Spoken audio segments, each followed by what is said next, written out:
Okay, let's keep learning about ionic bonding. The first thing I want to talk about is why electrons move from sodium to chlorine and not from chlorine to sodium. Okay, so in the first step of ionic bonding, this one electron from sodium moves over here to chlorine to fill this one space. But people often ask, why couldn't these 7 electrons from chlorine move over and fill these 7 empty spots in sodium? Well, that's a great question. The answer has to do with a topic called electronegativity. Okay? Electronegativity is a measure of how badly an atom wants electrons. The higher an atom's electronegativity, the more greedy it is for electrons, the more it wants to try to steal them from other atoms. So in ionic bonding, there are electron givers and there are electron takers. This has to do with whether an atom is a metal or a nonmetal. Okay, so nonmetals, like chlorine, all have a very high electronegativity. Okay, they are very greedy.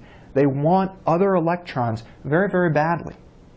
On the other hand, metals, like sodium, have a low electronegativity.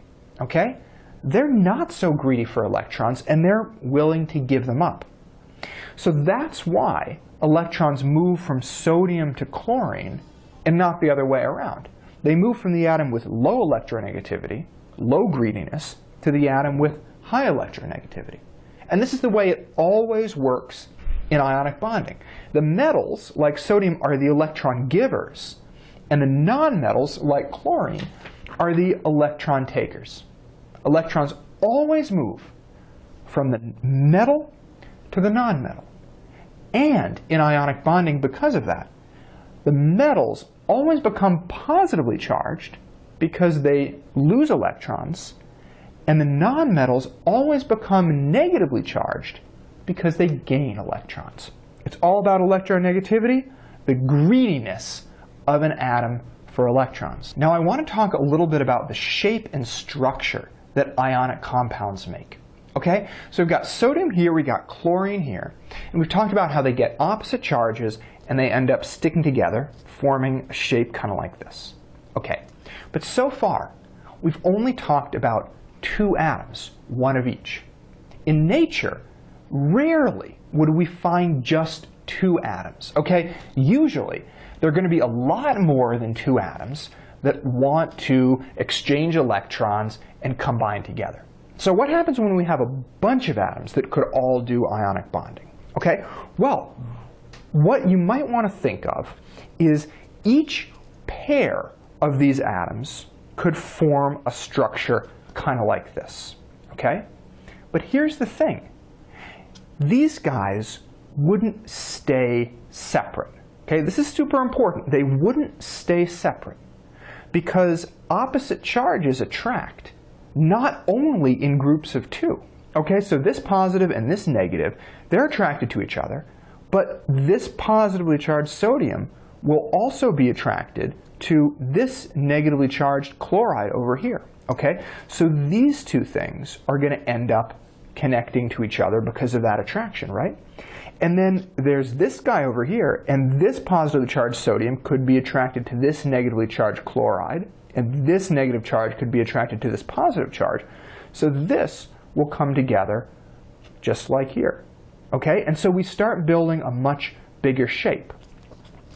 If we get a bunch of these sodium and chlorine atoms getting charges and coming together, we're going to end up with a shape like this. This is called a lattice structure. Okay, and you can see how these ions are packed really closely together and how they're making this larger shape. Okay, here we have a negative ion and it's surrounded by 4 positive ions because they're all attracted together. Okay, and over here we've got a positive ion that's surrounded by a whole bunch of negatively charged ions. And just in general through the lattice structure we alternate plus, minus, plus, minus, plus, minus, because all of these opposite charges are attracting together to make this lattice structure. So the important thing to keep in mind is that ionic bonding, when you're talking about more than just 2 atoms, it doesn't only make these small groups of two, but these groups are going to be attracted to each other, and they are going to make much bigger structures that are going to become these lattice structures. So that's super important when you're thinking about the structure of ionic compounds. Now, as we go forward, we'll probably continue focusing on just two atoms at a time. But whenever you see a shape like this, keep in mind that it's just one part of a bigger lattice structure that you get when a whole bunch of these different units come together. Okay, finally, let's just talk naming really quickly. Okay, so when this ionic bond forms, we start with sodium, Na, and chlorine, Cl. Okay, sodium loses one of its electrons to chlorine, so that gives us a sodium ion, which we can abbreviate as Na+. And since chlorine gets an extra electron, it becomes a chloride ion, Cl-. Okay, now we call it chloride because chloride is the negative version of chlorine. It becomes a negative ion and it becomes chloride. Sodium, on the other hand, we call it sodium whether it's neutral or whether it's positively charged. So we have a positively charged sodium, negatively charged chloride, and they stick together. So now they make a compound because these two things have connected. Okay? And the compound, we call that sodium chloride, and we write its chemical formula as NaCl. Now, here's one common mistake that people make that I don't want you to make. Okay? They're writing the formula for sodium chloride, and they see that this has a positive charge and this has a negative charge. So often, they'll write it as Na+, Cl-. Now, that's not right. Don't do it. Okay? It's true that sodium does have a positive charge and chlorine has a negative charge here. But when the two of them come together, the positive and the negative charge, they cancel out. So it's like the whole thing combined doesn't really have any charge anymore. So that's why we don't put the plus and the minus when we're writing the chemical formula. It's just NaCl. We leave out the plus and we leave out the minus. Okay? One other thing that sometimes happens is when people are asked to name this compound, okay, so like the name sodium chloride, they try to keep these charges in. So they call it sodium plus chloride minus. And again, you don't want to do that because we don't keep the charges. So don't call it sodium plus chloride minus. It's just sodium chloride, NaCl, even though these atoms still have a charge.